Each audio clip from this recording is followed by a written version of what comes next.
Now, when we first started this, we didn't quite know what to make of it. So one of my colleagues, Charles Correa,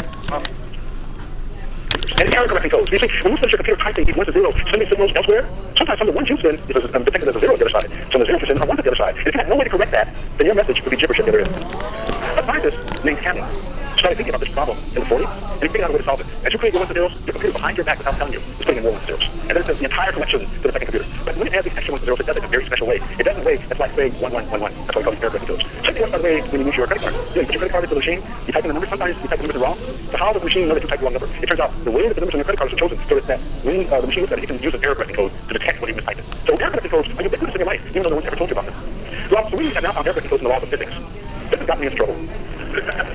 Now, I realized really early on that it's kind of weird because there was a scientist named John Wheeler about 20 years before, 25, maybe 30 years before Thomas Edison, who once had this idea called bit from bit. And what he suggested was that our universe was really a universe made of information, and digital information, 1s and 0s. And I remember when I was young thinking, that's a crazy idea. How can this universe be made of 1s and 0s? How could it possibly be the complicated universe in which we live? 10 years later, in my own research, I find the equations once again pointing to 1s and 0s. And I reached the conclusion. When I was young, I thought Wheeler's crazy. In my own work, I found the same result. I thought, gee, I think if you remain the theoretical systems long enough, you too can become crazy.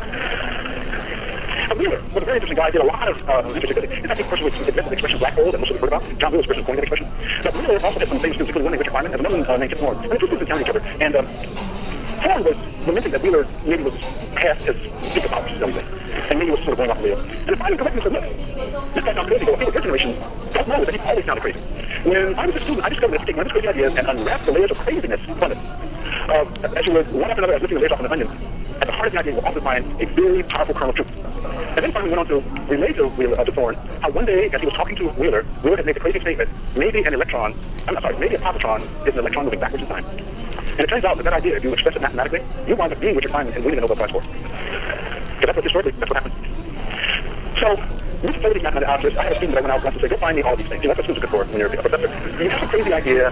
We said, let's go find these things. The scientist went out and found 1,536 of these mathematical objects. Now, we didn't know why there were 1,536 of them. He just found 50 computer codes to go out and find about it, because none of humans going to sit there and work it all out. That shows you the power of computers in modern research. And we found that they're broken into these 6 disjoint sets, which was very intriguing to us. One of my mathematician colleagues came to visit the U.S. and said, you know, I think we might get a pizza. And so we often refer to now Kevin's pizza. But he asked a deeper question, which is, why do those 6 things occur like that? And the answer turns out to be the doorway to how we can get to Arnold Schoenberg tonight.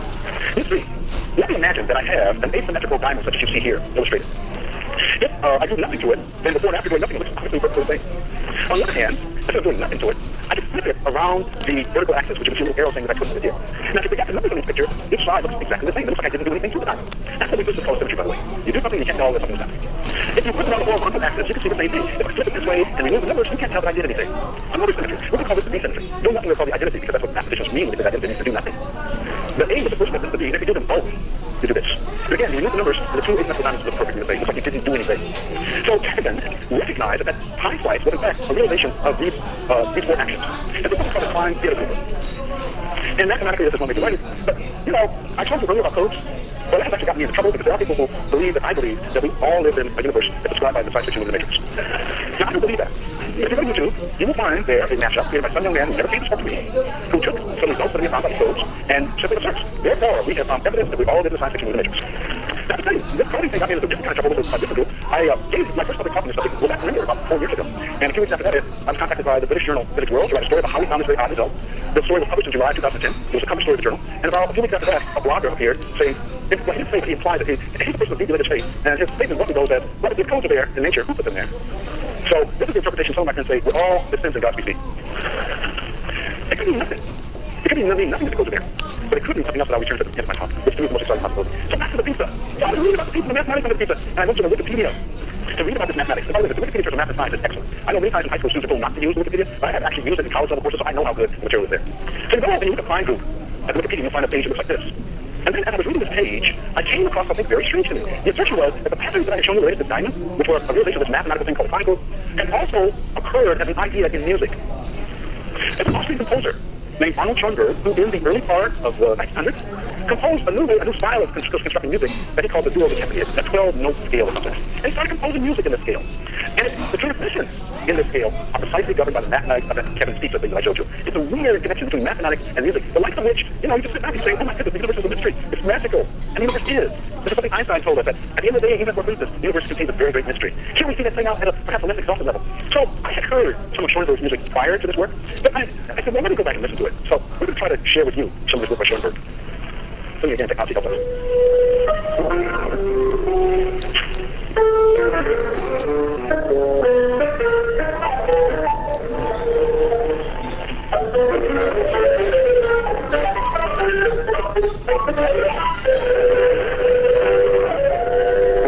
Now, I don't know about you, but this time I heard what Schoenberg got a very bad reaction. I have to tell you, I continue to have bad reactions. But now I can't get away from it because it's related to something that I have better. And so this to me is a marvelous story that sort of shows that mathematics, theoretical physics, these things that many people wish to say are so far removed from the human experience, often have very direct connections to things that we, in our other guises as humans, experience in life. The final thing I'd like to say is, I'll paraphrase my hero Einstein, because Einstein gave us to me the most lovely story of our universe ever when he wrote the equation that describes the Big Bang. Now, Einstein didn't invent the Big Bang. That was done by a priest by the name of Georges Lemaitre. And it's very interesting that the most fundamental idea of science of where things comes from a person of deep religious faith, which to me is a message about the whole argument about faith versus science. Well, there was no argument in that person, and he did both of them. So, about 13.8 billion years ago, something happened. A transition occurred. And then there were enormous transformations of energy and space, and the universe began to grow. And at first, the universe was so compact, even light could not travel through it. And about 380,000 years after this event, which we currently call the Big Bang, light has really begun to flow in the universe. And there occurred something which you can see in the night sky right now. It's called the cosmic microwave background. You can go read about science. It's up there every night. We can't see it with our eyes because it's in the form of light that is the same that your microwaves look. You can't actually see microwave radiation. If the microwave goes off in the microwave, you won't see any light in there. But your food will still get them. So there's a invisible form of light there. That's what the cosmic microwave background is about. And the universe does all this amazing stuff over these 13.8 billion years. And at the entire time, the universe creates exactly one copy of you. Think about how precious that means each of us is. And if that's the case, then how do we discount each other? That's a message of science. That's the power that science gives us. And so, in my start making music to string theory, it's just but a tiny step of this enormous story about our connection to the universe, the story that Carl Sagan said we're all made of star stuff. It's the same story. You are each a participant in this adventure of science. Thank you. Got it.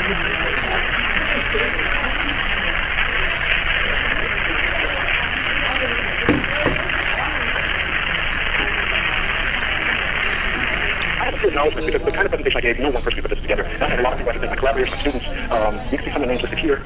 I also have to thank a company called the Teaching Company because they allow me to use graphics that I created for a product they call the Super String Theory and DNA of Reality, a commercial product that you can buy. I have a wonderful graphic artist named Ferguson that helped me put together some of these images. And because I use the Teaching Company images, I will broadly show you this. Thank you. Here we go. All right, let's open up the other questions. We'll have microphones coming on both sides. Just raise your hand, and they'll bring the microphone to you. Try to keep your questions concise, because I suspect there'll be plenty, and we can work our way through. And microphone's coming to you first. One more. Hello, I gave remember Carl Sagan. I have not met Carl Sagan. However, I do know Neil Tyson. And in fact, Neil tells me we first met around 1979 when he was an undergraduate at Harvard and I was a postdoc there. I don't actually remember that meeting, but I do remember meeting him a few years later when he was at the University of Texas in Austin. So I've known Neil since at least 80 or 81. I knew the wonderful story about his meeting Carl Sagan long before it was told in the recent Cosmos series. And I also know Ann Druyan, who's Carl Sagan with him. So I never had the pleasure to meet Carl. Okay, I'm going to go to the Physics is Awesome Facebook page, and here's the question. Do you remember what you were doing when you heard that the Higgs boson had been confirmed experimentally? Well, in the run-up to the announcement of the Higgs boson, there had been lots and lots of rumors going through my community that it had been found. So a lot of us had our ears up and, paying attention. And for me, the thing that I knew there was going to be a major announcement when I heard that Peter Higgs had traveled to CERN. Because one of the reasons, Peter Higgs is a very mature man. And not necessarily in the best of health, as all of us would be if he reached such a august number in life. But the fact that he traveled there sort of let me know. And so when the announcement came, it was kind of anticlimactic for a lot of us, but we knew about all this stuff going on. Very good. Let's go here to my left. I just had a question about something that made you talk. You said the Big Bang occurred 380,000 years after that initial event, and I'm sorry, let me correct you. I did not say the Big Bang occurred 380,000 years after the Big Bang. What I said was that light was freely able to travel through the universe for the first time at 380,000 years after the Big Bang. Okay, thank you. That's Dr. Management. Say the question at the end of that. Great question, thank you. I'm not sure how prevalent chirality is in the different supercomputer. It turns out, well, this is a technical question, so I'm going to have to give a demonstration of chirality. It works like this. Okay, so I did that twice. We're not finished with the demo yet. I did that 4 times. I did not do them equally. How rapidly it has to do with the fact that when things are rotating, sometimes when you rotate them one way, it's not the mirror image of rotating the other way. And that's why the demonstration I showed you really shows chivalry. And it turns out that the equations of supersymmetry and those little equations I showed you with the fundamental figures, chivalry is actually broken maximally in those equations. So chivalry is in fact a fundamental feature to supersymmetry. The other thing I would tell you is that the methods that I use in these stories are not accepted by all physicists. In fact, I have friends in college who think I'm so crazy. But nonetheless, this is the mathematics I can see, and I can show you the mathematics, and that's out. Thank you. But here, please. In your recent quest to study these mathematics and their links with things in music and aspects of life, as your thinking changed to see the world in patterns versus how you might have thought things 20, 30, 40 years ago. Well, let me go back to 1970, which is about 43, 42 years ago. I was an undergraduate at MIT in my second year in the spring of 1971. And I took a course in quantum mechanics. And I saw in this course the so-called Schrödinger equation. The Schrödinger equation is one of the great equations of theoretical physics. Now, I have to tell you that I first saw the Schrödinger equation when I was about 8 years old. And I remember seeing it. And I remember the following experience. There was this thing with a bunch of funny symbols. There was an equal sign and some plus signs. And I said to myself something like, oh, that's a form of arithmetic. Because the only thing I recognized was equal signs and plus signs. So as a sophomore at MIT, to suddenly see this thing that I had this encounter with as an 8-year-old child, which was remarkable because it was like walking along the seashore and seeing an especially beautiful seashell and picking up and ripping for a moment, and wonder about what the mystery is and putting it down. That's what my first encounter with the Schrödinger equation had been. So when I was a sophomore, I found out I could understand what the equation was saying.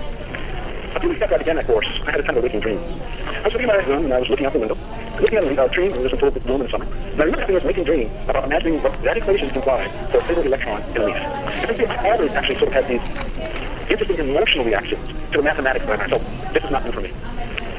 Let's take the last question from Twitter feed. Maybe a bit of a loaded question, but I think I like it. CERN is currently being upgraded. Do you have any predictions that it will tell us that it's supersymmetry, but I'm not lying? Well, first of all, let me say that I'm very much aware that many people let me go to my screen here to answer the question. There are many people who, because we have not seen supersymmetry, will tell you that's good enough for our universe. It's okay that it looks like that undoubtedly. Now, I don't say that in words, but that's effectively what their point of view is when we say there's no supersymmetry there. Now, I am not able to make predictions about what's going to happen when CERN goes on. I think one of the most terrible things that physicists can do is lead the public to believe that somehow we have these supernatural powers, because we don't. We're just like you. I said that very early on.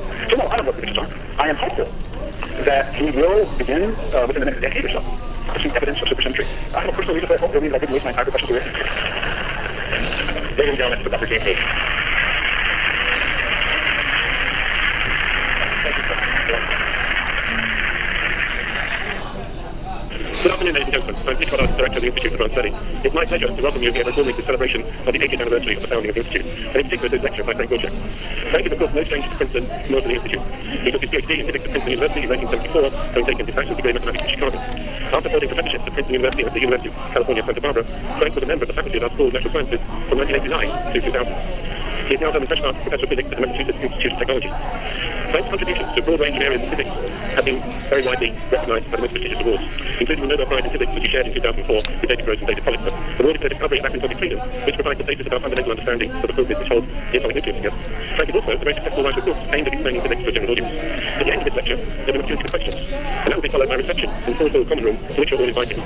Frank's title today is Quantum Symmetry and Topology. Well, it's really nice to be back at Princeton. I was very happy to walk around the pond and see that we still got frogs and turtles now. The Institute and Princeton are very famous for cultivating the deep relationship between mathematics and physics in our understanding of the world. And so I thought it would be appropriate on this occasion to talk about some of those deep connections as they're at the frontiers of the subject today and as they might develop into the future. So I will first discuss the problem of decoding nature's quanta, nature's building blocks. And as you'll see, this is a study in symmetry. This is a dodecahedron, one of the perfect solids or platonic solids of the Greeks. They have 12 sides, each of which is a regular pentagon. There are very few perfect solids of this kind. There are only 5 that the Greeks already knew about. That is, solids made out of regular polygons with 4 equal sides. Then 4 polygons the same. The dodecahedron is particularly nice because it's an example of a very symmetrical object. That is, there are many transformations you can make on it. For instance, rotating around an axis with the top and the bottom by 1/5 of 2 pi will take the whole object into itself, but changing the relative parts. And of course, an arbitrary lopsided object that didn't have so much symmetry would not look the same if you made such a rotation. So dodecahedron is a special object that has lots of symmetry. There are lots of things you can do to it that could have changed it, but in fact don't. It's also nice because you can make challenges out of it. And that's a handy thing because it has 12 sides and rests nicely on its bottom. Now, the dodecahedron is so famous and so special that if you were handed something like this and weren't told what it was, you couldn't tell what it was. It isn't clearly meant to be a dodecahedron, and you're meant to fold it up. That's what it is. But suppose somebody handed you this. Oops. some people's spirit. A race part of it. Well, if you had studied mathematics and symmetry, you realize that there was something very special about pentagons, regular pentagons, and that this could fold up. And if we slide missing pieces, this is really still meant to be a dodecahedron. Okay, keep that in mind. And now let's look at our knowledge of the basic building blocks of nature as summarized in the so-called standard model of particle physics. It would be difficult to overstate the success, the precision, the mathematical beauty, and the proven accuracy of the standard model. One aspect of its beauty is that without doing it much injustice, you can summarize its content just by writing down what the building blocks are and how they transform under three different kinds of transformations, different kinds of symmetry, that in this case don't move things in space, but change one kind of particle into another. So we have transformations that leave the content of the theory unchanged, but change, say, red quarks into blue quarks and vice versa. And these kinds of transformations are called the color SU3 symmetry because there are three colors, and every quark comes in three colors.